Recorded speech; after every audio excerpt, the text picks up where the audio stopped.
दोस्तों जैसा कि पता है हमने विज्ञान का भाग 1 और भाग 2 बना दिया था। भाग 1 में फिजिक्स बताई थी और भाग 2 में केमिस्ट्री। और दोस्तों ये विज्ञान के पेपर का भाग 3 है और जिसमें आने वाली है प्यारी प्यारी बायोलॉजी, जिसका आपको था इंतजार। दोस्तों हमने बताया OMR के जो क्वेश्चन है फिजिक्स केमिस्ट्री बायोलॉजी मिलाकर 20 आएंगे। दोस्तों अब आपने आशा है कि फिजिक्स और केमिस्ट्री के उतार लिए होंगे, आप बायोलॉजी के भी ये बहुविकल्पी प्रश्न उतार लीजिए। दोस्तों पहला है पित्त रस का स्त्रावण होता है, मतलब पित्त रस है वो कहाँ से निकलता है। स्त्रावण का मतलब होता है दोस्तों जो पित्त रस होता है वो कहाँ से निकलता है, यकृत से। यकृत को हम लीवर बोलते हैं। आप साथ के साथ नोट करते जाइए।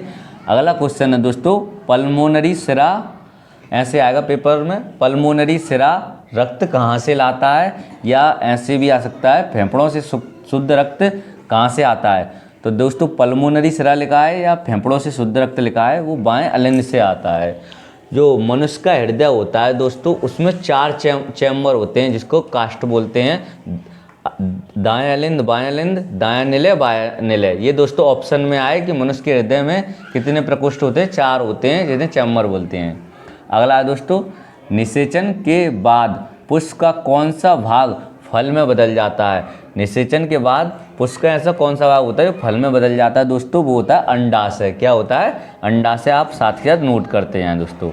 अगला है हमारा मुकुलन पाया जाता है। मुकुलन किस में पाया जाता है दोस्तों, मुकुलन हाइड्रा में पाया जाता है। वेरी मोस्ट इंपोर्टेंट क्वेश्चन है। और हमारा अगला क्वेश्चन है केंद्रक या गुणसूत्र बना होता है। दोस्तों गुणसूत्र को हम क्रोमोसोम बोलते हैं, ये न्यूक्लियोप्रोटीन से बना होता है। अगर पेपर में आया है पुरुष में लिंग गुणसूत्र कौन से होते हैं, तो दोस्तों पुरुष में जो पुरुष होता है उसमें लिंग गुणसूत्र होते हैं दोस्तों XY होते हैं। और टोटल गुणसूत्र की संख्या 46 होती है। 23 जोड़े मतलब 46। और स्त्री में लिंग गुणसूत्र होते हैं वो होते हैं XX दोस्तों। और इसमें भी 46 गुणसूत्र होते हैं। 22 जोड़ा समान होते हैं, 23वां जोड़ा अलग होता है, आप याद कर लेना।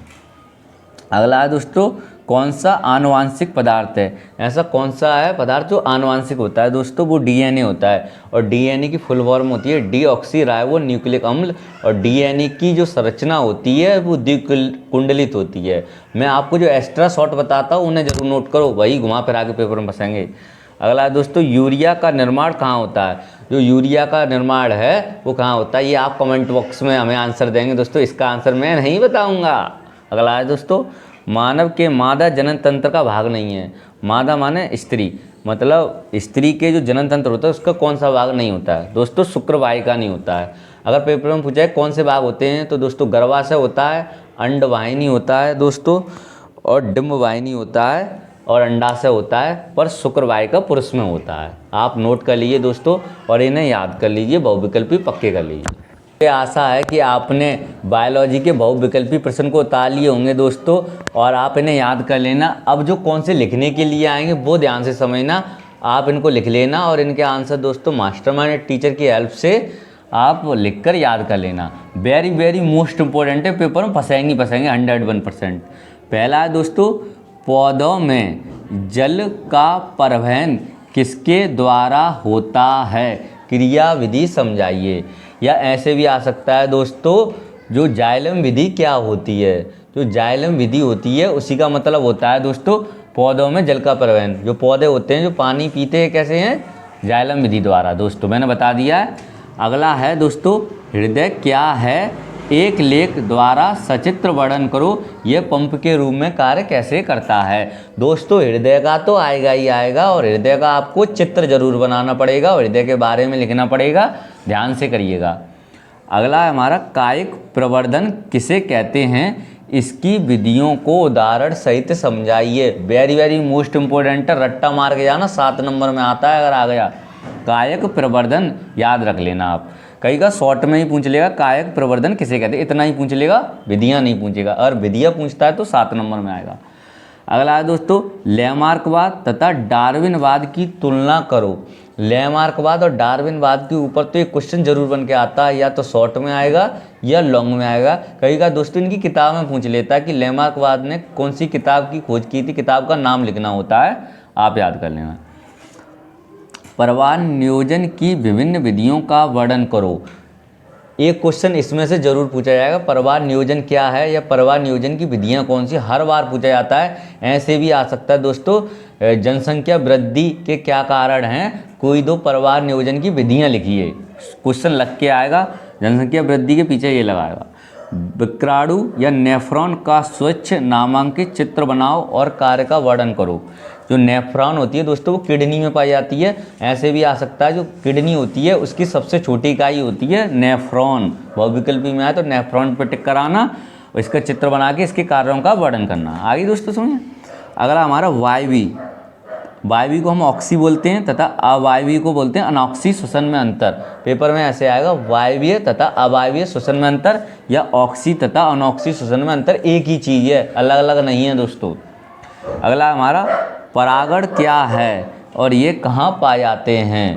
परागण क्या है, परागण कहाँ पाए जाते हैं, कभी कर परागण की विधियाँ भी पूछ लेता है दोस्तों। आप इन क्वेश्चन को नोट करके इनके आंसर के रट्टा मार दो। अगला दोस्तों रंध्र। रंध्र को स्टोमेटा बोलते हैं, क्या है इसकी उपयोगिता को स्पष्ट करो। रंध्र क्या होते हैं, वेरी मोस्ट है दोस्तों। जो पेड़ पौधे होते हैं उनमें रेशे होते हैं दोस्तों, उन्हीं को रंध्र कहा जाता है, आप अच्छे से पढ़ के जाना। अगला हमारा क्या होगा यदि हम एक पोषी स्तर के सभी जीवों को नष्ट कर दें।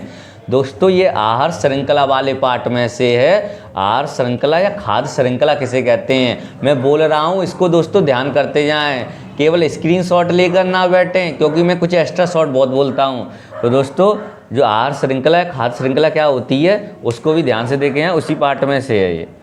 अगला हमारा मनुष्य के पाचन तंत्र का सचित्र वर्णन करना है। तो मनुष्य का पाचन तंत्र होता है, उसको आपको चित्र तो बनाना है, उसके भागों के बारे में लिखना है। सचित्र का मतलब होता है दोस्तों चित्र सहित। अगला है प्रकाश संश्लेषण किसे कहते हैं, अभिक्रिया द्वारा समझाइए। इसका मतलब होता है पेड़ पौधे अपना भोजन बनाते हैं, सूर्य का प्रकाश, जल और क्लोरोफिल, कार्बन डाइऑक्साइड लेके दोस्तों, इसको ही हम प्रकाश संश्लेषण बोलते हैं। परिभाषा ही परिभाषा और एक्शन भी देनी है। अगला हमारा बाष्पोत्सर्जन किसे कहते हैं, वेरी वेरी मोस्ट इंपॉर्टेंट है बाष्पोत्सर्जन के बारे में। अगला दोस्तों आनुवांशिकता किसे कहते हैं, इसके जन्मदाता कौन थे। दोस्तों जो मेंडल थे उन्होंने मटर के पौधों पर खोज की थी हमारी, और ये ऐसे भी आ सकता है मेंडल ने मटर का पौधा ही क्यों चुना था। तो दोस्तों बता दूं, जो मटर का पौधा होता है वो एक वर्षीय होता है और जल्दी से उगने वाला होता है दोस्तों, और उस पर आनुवंशिकता खोज करने में आसानी होती है। तो ये दोस्तों आनुवंशिकता मेंडल के बारे में। अगला हमारा प्राकृतिक संसाधन से आप क्या समझते हैं। तो प्राकृतिक संसाधन होते हैं वो क्या होते हैं, आप अच्छी तरह पढ़ के जाना इसको। अगला जल संरक्षण क्या है। और एक और बात बता दूं दोस्तों, जो चिपको आंदोलन आ सकता है,